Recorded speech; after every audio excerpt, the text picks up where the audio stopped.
I hope you're ready because we are probably going to talk about some incredibly insane, weird things.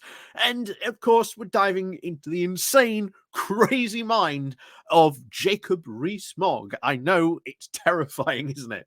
But he recently wrote a piece for Conservative Home, which I want to stress, it's why we look at Conservative Home, because Conservative Home is very, very much like the bastion of what of what tends to happen when these politicians like Jacob Rees-Mogg and etc., try to get their opinion pieces maybe out into the wild. And let's say it didn't quite, shall we say, get into the newspapers, but Conservative Home more than happy to publish the insane, crazy ramblings of people like Jacob Rees-Mogg. I say insane, crazy ramblings. It's more like free market fundamentalist ramblings, shall we say, in this case. So yeah, get ready because today we are going to learn exactly what on earth popular conservatism is. And not to pre-warn you, but apparently from what I've read, it basically means low taxes but a big state. Which, bear in mind, Jacob Rees-Mogg has argued very, very fiercely for low taxes, smaller state for years, and yet now seems to have changed his mind on big state things. But anyway, yeah, strap yourselves in for this one because this is going to be interesting. It's going to be very, very interesting. So before we do this, please pray for me, and please do remember to click on the like, share, and subscribe button. And of course, down below there are links to my Patreon page, the one-off donation link called Buy Me Coffee, where you can buy me coffee, and of course the YouTube thank you button and the Pony Club down below as well. And of course, 'tis Wednesday, so if you are a member of the Patreon or the Pony Club videos, we will be getting a video today on Wednesday as always. So please do remember to go check that out. But also, if you do join, I've made a whole host of videos about sort of topics and subjects that I like to talk about on there. So you'll get access to all those as well at the moment. So as always, let's crack on into this and find out what exactly this whole popular conservatism actually is and why it's time to get popcorn. Or shall we say popcorned? We'll see. Anyway, over we go to Conservative Home. With Jacob Rees-Mogg, it's time for popular conservatism. Any sensible democratic politician would want to be popular and to espouse popular policies. Yet, the term populist is seen as one of abuse rather than of praise. Well, I think it more comes down to the fact of what exactly is the policy you are pushing. I think that sort of matters, Jacob. It is seen as an undignified and insufficiently high-minded, as it is the job of the politicians is to give the nasty-tasting medicine to the reluctant voter. This consideration is part of the problem of modern politics, and uh, and this is why popular conservatism, or popcorn for short, is necessary. So you're going to start feeding this more better tasting medicine to the more, for shall we say, reluctant voter. But as we said before, Jacob, what is the policy itself? What is it? What is it about it that makes it popular? Because there are a lot of people on the right who would gladly say that it's the popular thing for us to just completely shut down immigration for like 5 years. Nigel Farage would say that would be the popularist policy that he would put forward. And yet it goes back to the point, populism is more, I'd say, an abused word here. It more depends on what the policy is that is being, put forward and advocated on. But we'll see what happens if he gets if he talks about some policy, and he will do on that front. But currently across the world, there is a feeling that the electorate, that the elected are out of touch with the elector.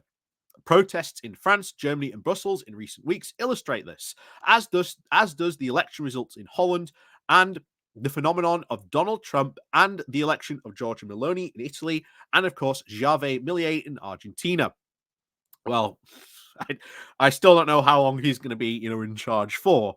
There are a lot of angry and upset people at the moment, and I think when his policies, shall we say, go through, and of course they don't work, he's going to have a lot of explaining to do.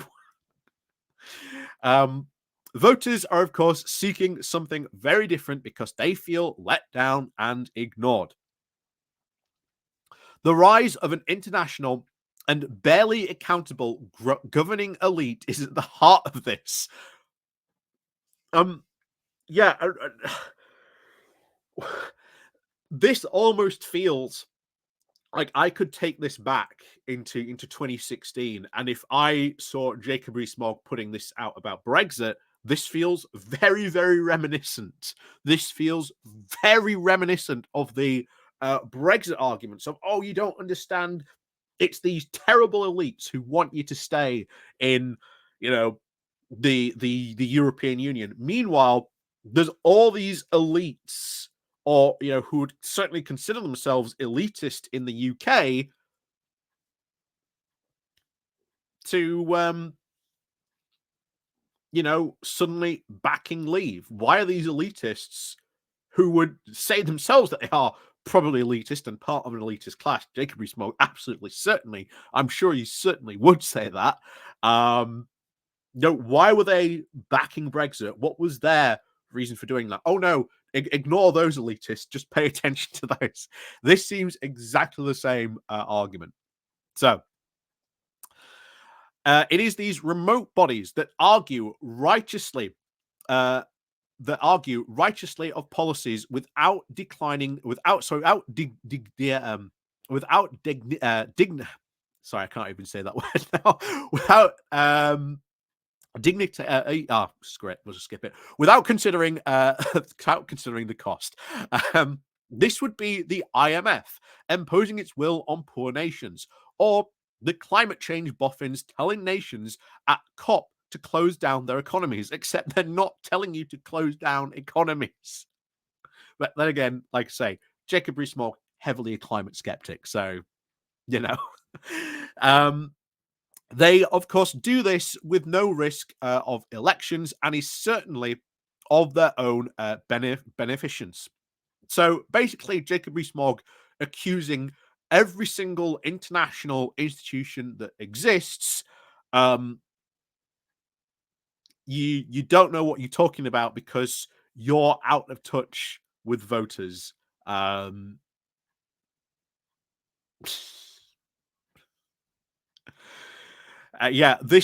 Replace those with EU institutions, and that would be very much a Brexit argument right there.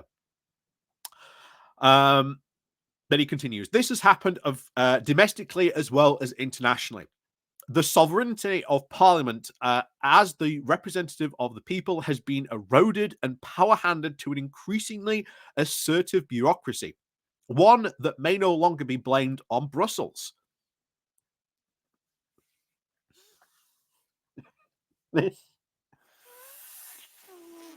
This bureaucracy existed when we were in Brussels as well. It's just that instead of blaming, civil servants, because that's who he's blaming, this is the big thing that the Brexiteers are doing now. They insist that really there's all these fifth columnists who are in the civil servants trying to, stymie and disrupt Brexit at every single turn, but they're not. Civil servants are non-political for a reason, because they have to do as they're told by whoever might be an incoming, particular electorate. It would be completely unacceptable. And I would say this regardless of whatever party, if a civil servant just turned around and said, I'm not going to do that because you're a conservative government. They would probably end up being sacked for that. You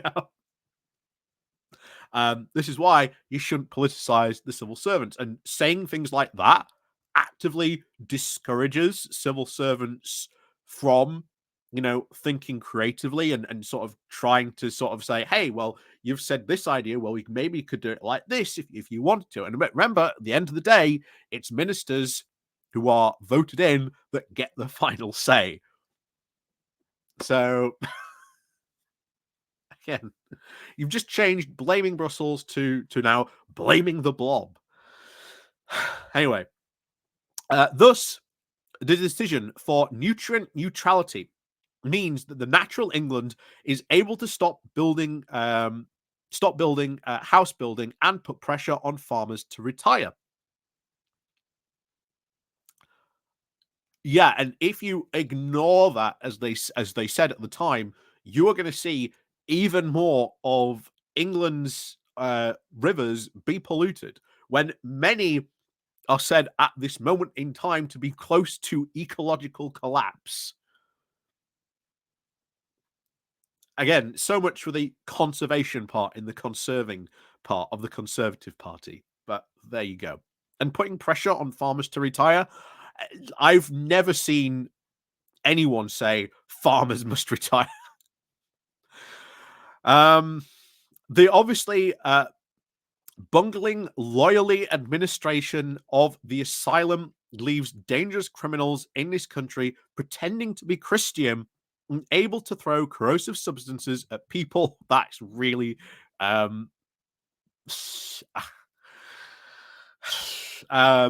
yeah, that's just a really bad argument there, Jacob. Because if we give someone asylum, you don't know whether they're lying or not. You're basically saying that we should treat everyone with abstract suspicion. But there you go. It is particularly interesting to note, in the context of the courts, that Baroness Hale, oh, here we go, attacking the judges, the former president of the Supreme Court, has revealed her true colours by voting with the Liberal Democrats against the second reading of the Rwanda bill. Oh no! Oh no! She gave a verdict you don't like, and now, once again, you're trying to go after her, saying, ha, see, she was a Liberal Democrat all along.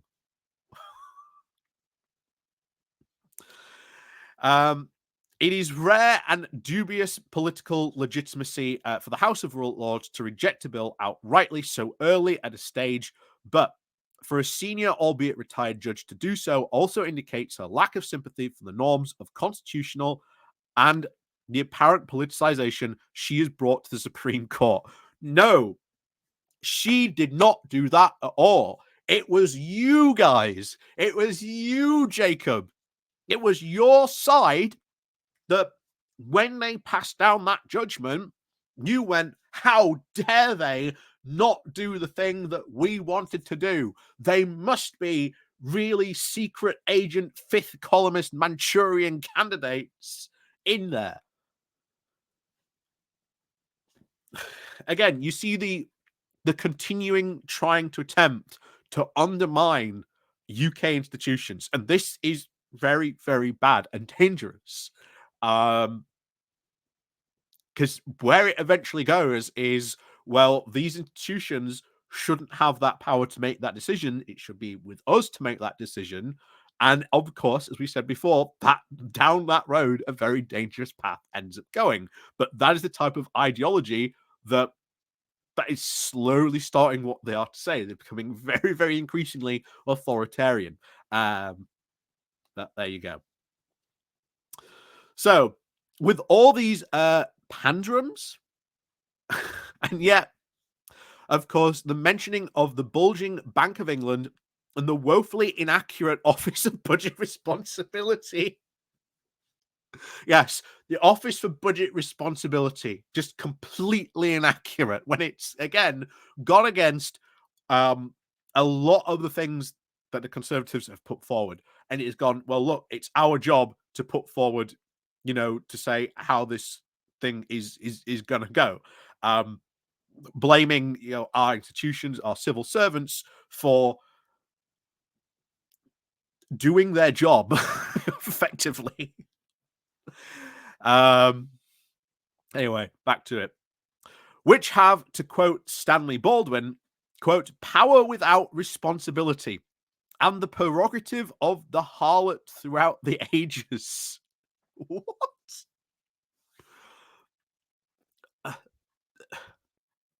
The Office for Budget Responsibility does not have any power.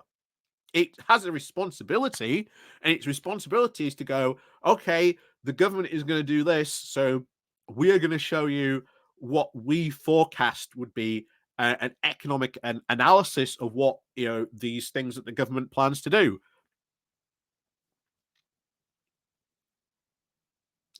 Why are you so angry at that? Oh, that's right, because it hasn't agreed with you. If things had been like 100% different, and the Office for Budget Responsibility had been agreeing with like the crazy, free market fundamentalist policies of like Jacob Rees-Mogg and the rest of them, he'd love the Office for Budget Responsibility. He'd love it.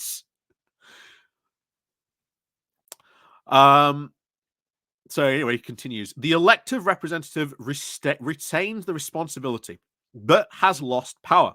And this is the fundamental challenge that underlines PopCon. Democracy needs reinvigorating to provide the policies that people want and which will make them better off. I argue against that because sometimes there are policies that people don't want that will make them better off. There's a lot of environmental stuff that a lot of people would cite as maybe they don't want it. The whole nutrient, the nutrient laws, the nutrient laws, uh, yeah, that Jacob Rees-Mogg just mentioned. A lot of voters really want that to, protect their rivers. That would also make them better off. But there's other things as well that people want, which might not have, like say, the best outcome. Point to, of course, Nigel Farage's idea that he says is popular. Let's just stop immigration for 5 years. Would that make the UK better off? Probably not, given the fact that we rely on a lot of really cheap, imported labor.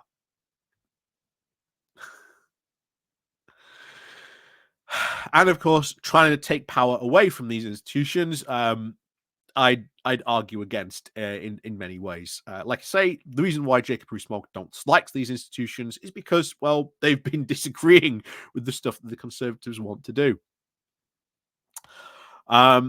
It would also return the choice to voters, how you would vote, and ultimately decide how you are governed.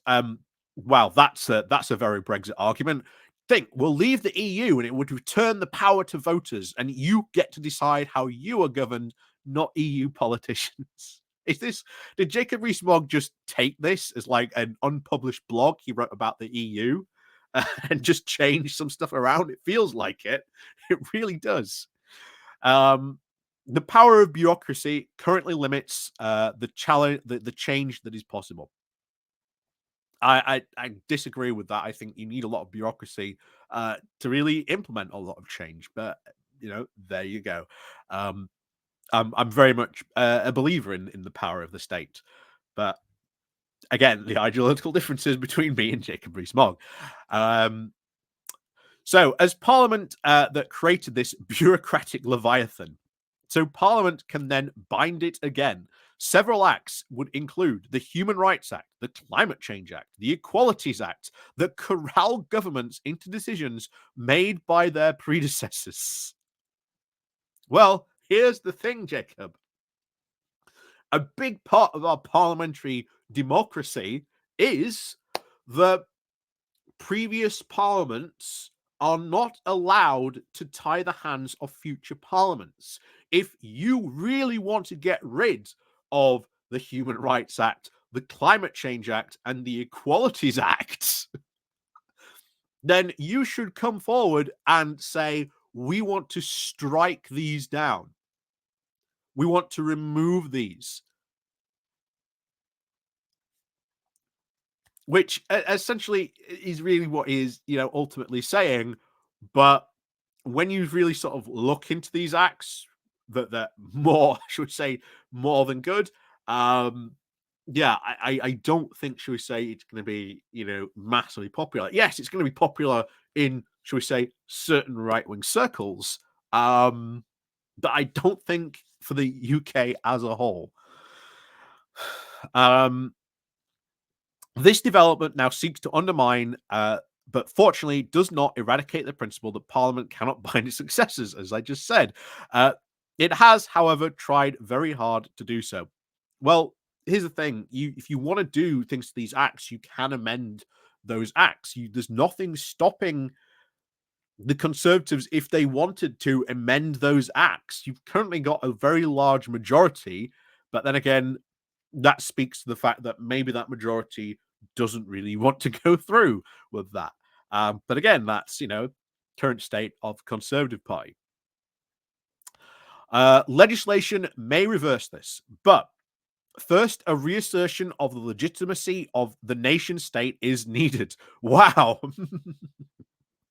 um, I didn't think you'd see him argue for the nation state instead that needs to be done this, when essentially, of course, the Mogg family themselves wrote the infamous book, The Sovereign Individual, that argues that power needs to be taken away from the state because it has too much power. International law is not about international law is not about how countries behave internally, but how they behave towards each other.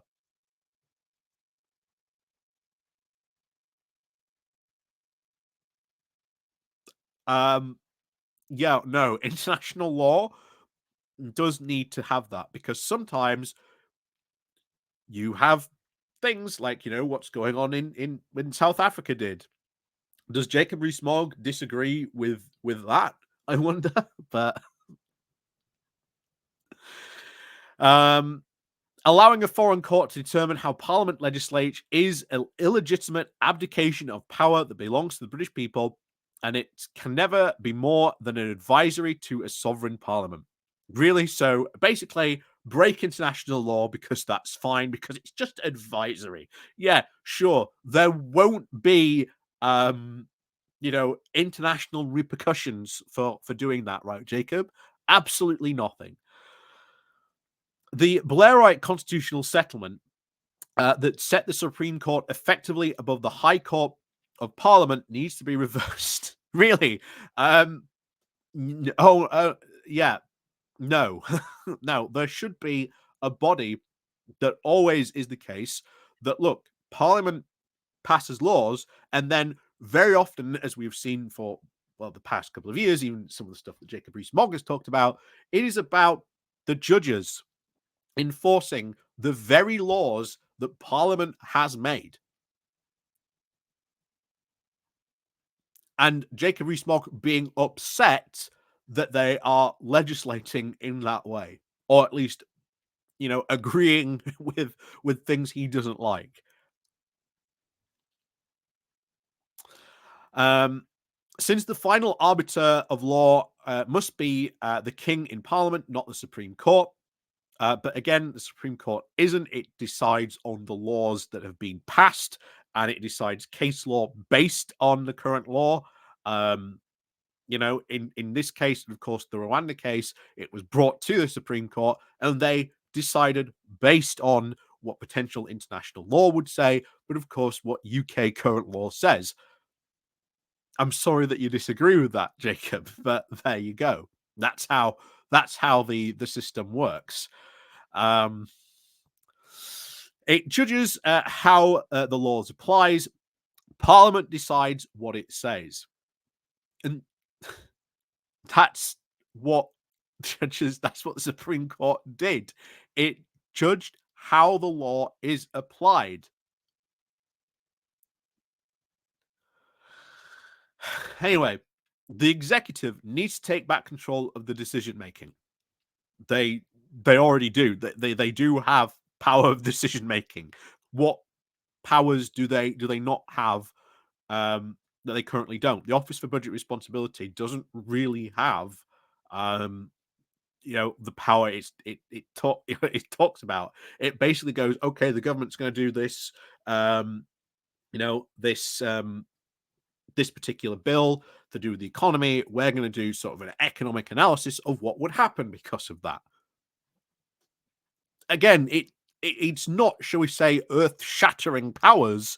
It's in their name, the Office for Budget Responsibility. But there you go. Anyway, the executive needs to be the back and control of decision making. There is no body of wise men who will make unbiased decisions that are fair to all.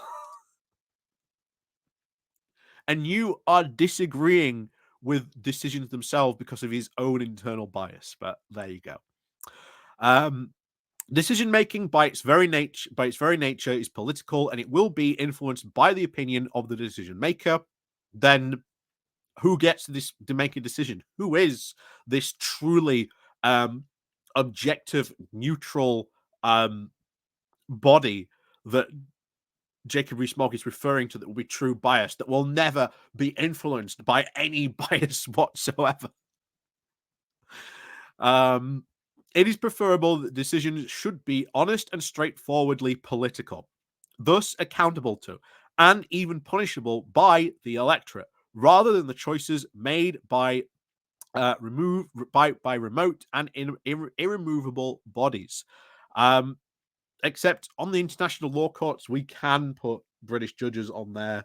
That is a thing that we can do. Maybe, of course, I would suggest, don't break international law in the first place. Then you don't have to go to, international court. Just a suggestion there. Once the ability to make decisions has been restored and the blocking blob removed, then popular conservatism policies may be introduced. Really? So his whole argument here is, look, there's all these bodies that are stopping us making all these policies that we want to do. So our plan is remove these bodies, which, okay, very authoritarian there, Jacob, but there you go. And then we can go crazy on more economic policies, on all these, quote, popular conservative policies. What are those policies? I'd love to know what they are. Maybe we'll find out a bit more, because that is happening soon, this popular conservative conference. Going to be interesting what they are, to say the least. So the global trivials of modern government are, of course, much caused by their perceived powerlessness, by their failures. This is when the smaller state, lower taxes, and less regulation can then be introduced. But the blocks need to be removed first. Once again, smaller state. So what are you saying the state is no longer going to do? What is it no longer going to provide? As we always said, and if you're going to, quote, have lower taxes, what is it again you are going to sort of tax less? And also less regulation. Jacob Rees-Mogg really means no regulation, because he's a free market fundamentalist. That's going to be removed. What are the implications of getting rid of some of those regulations? Why were some of those regulations passed in the first place? A lot of regulation is there for a very good reason. And I am very proud to say, if you look at the comments here, Every single one is saying he's delusional. Like this one says, "You're living in a fantasy of privilege. Everyone wants lower taxes but superb public services. The blocking blob is necessary to ensure checks and balances are there to restrain governments or leaders from becoming dictators. The former High Court judge does not agree with the Rwanda policy. She is entitled to that view. And it is in no way does it reflect on politics. I do not agree with the policy, and I am not a Lib Dem. I do agree with the Human Rights Act and the Equalities Act. They may need amending, but having them on the statute book ensures my rights. I would never want to entrust politicians to protect me." Um, yeah, just so many people in these comments just disagree with him. And then, yeah, someone else here. "This article could have been almost written word for word during the Brexit campaign in 2016. The premise that leaving international obligations will lead to prosperity is exactly the same. It didn't work with Brexit, and it won't work this time. If the UK did everything Jacob Rees-Mogg proposes in this article, the average voter will be very much likely worse off. The big giveaway is that Jacob Rees-Mogg does not mention how exactly the institutions and shadowy forces he rails against stop the party from achieving this smaller state, lower taxes, and less regulation he wants." Yeah, they have currently the Conservatives have a parliamentary majority. If every single Conservative voted like yes for a bill, opposition cannot stop it, even if they all lined up and said no. They've got that big a majority. And as they say, Parliament can tomorrow introduce legislation to cut spending and taxes and abolish regulations. They can pass law preventing the Lords from intervening. The blob doesn't stop you from doing that. These things being unpopular and a bad idea is stopping the Conservative MPs from doing that. We saw that with Liz Truss and her tax cuts, how ignoring experts and institutions like the OBR plays out.